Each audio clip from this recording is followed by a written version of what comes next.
जम्मू कश्मीर के अंदर महकमा सेहत में या हेल्थ डिपार्टमेंट में काफ़ी मुश्किलात हैं। मैंने पिछले दिनों आपके सामने रखी थी कि एक बात जो वो नौजवान जो चाहे वो उधमपुर के अंदर हो, हंदवाड़ा के मेडिकल कॉलेजेस में काम कर रहे हैं, रिक्रूटमेंट रूल्स नहीं है, एक बड़ी मुसीबत है।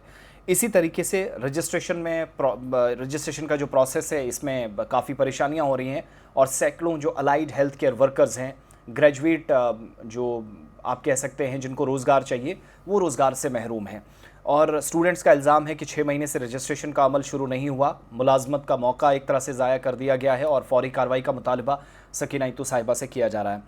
ये जो allied and health care sciences के सैकड़ों ग्रेजुएट्स हैं, पिछले 6 महीने से ज़रूरी जो प्रोफेशनल रजिस्ट्रेशन है, ये स्टेट अथॉरिटीज़ ने भी इसमें कलीदी किरदार अदा करना होता है इन मेडिकल प्रोफेशनल्स के लिए, उसमें ताख़ीर हो रही है, डिले हो रहा है। एक तो वो मुश्किल, स्टूडेंट्स जो आज सुबह भी हमारे साथ कुछ बात कर रहे थे, जिन्होंने ये कंफर्म किया कि रजिस्ट्रेशन के बगैर वो ना तो सरकारी या प्राइवेट किसी शोबे में, किसी अस्पताल में, डिपार्टमेंट में काम कर सकते हैं और एप्लीकेशन तक देना दूर है, दरख्वास्त तक नहीं दे सकते और उनका मुस्तकबिल या फ्यूचर जो है गैर यकीनी सूरत हाल से गुजर रहा है।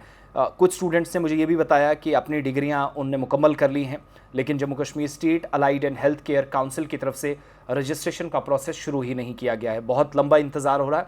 ये मुलाजमत हासिल करने की लाजमी शर्त भी है, याद रखिएगा। ये जो J&K state allied and health care council है, इसकी सर्टिफिकेट के बिना आप जितनी मर्जी डिग्री कर ले, आपको नौकरी नहीं मिलेगी अगर आप मेडिकल प्रोफेशनल हैं, जो लाजमी शर्त है, मैंडेटरी है, ज़रूरी कह लीजिएगा। स्टूडेंट्स अब कह रहे हैं कि काउंसिल ने दिसंबर 2025 में, फिर जनवरी 2026 में अपने सरकारी बयान जारी किए। यकीन दिलाया गया था कि ऑनलाइन रजिस्ट्रेशन पोर्टल जल्द एक्टिव कर दिया जाएगा, मगर 6 महीने से ज़्यादा का अरसा गुजर गया है। इसके बावजूद रजिस्ट्रेशन प्रोसेस अभी तक शुरू नहीं हुआ।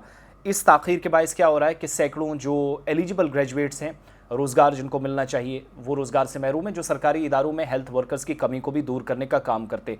मुतअद्दिद सरकारी और निजी इदारों में भर्तियाँ हो रही हैं, लेकिन ये भर्तियों में शिरकत ही नहीं कर पा रहे क्योंकि डॉक्यूमेंट्स ही पूरे नहीं हैं और इनके पास लाजमी रजिस्ट्रेशन सर्टिफिकेट ना होना, इसका मतलब है प्रॉब्लम्स ही प्रॉब्लम्स हैं। अब मायूस ये स्टूडेंट्स नज़र आ रहे हैं। तालीमी इदारों में जो शराइत हैं वो पूरी नहीं हो पा रही हैं, सरकारी ताख़ीर की वजह से वो अपना नुकसान उठा रहे हैं या झेल रहे हैं। और जम्मू कश्मीर इंतज़ामिया, मुतलका हुकाम, ख़ास तौर से सकीना इत्तू साहिबा से रिक्वेस्ट की जा रही थी, जो आज सुबह भी मेरी बात हुई और इनके मैं जब नंबर्स भी पढ़ रहा हूँ तो पता चलता है कि रजिस्ट्रेशन का अमल मुसलसल ताख़ीर से चल रहा है। एलिजिबल या जो अहल उम्मीदवार हैं, जो पात्र जो स्टूडेंट्स हैं, उनको रजिस्ट्रेशन सर्टिफिकेट जितने लेट होंगे उतनी प्रॉब्लम्स होंगी और आला तालीम के मौक़े से फ़ायदा नहीं उठा सकेंगे। और मुदाखलत की अपील की गई है, सकीना इत्तू साहिबा से ख़बरदार भी किया जा रहा है कि अगर रजिस्ट्रेशन में मज़ीद ताख़ीर हुई तो allied and health care professionals इनका पूरा बैच जो है वो मुतासिर होने जा रहा है। ये हड़ताल फिर इस डिले प्रोसेस के ख़िलाफ़ शुरू करेगा।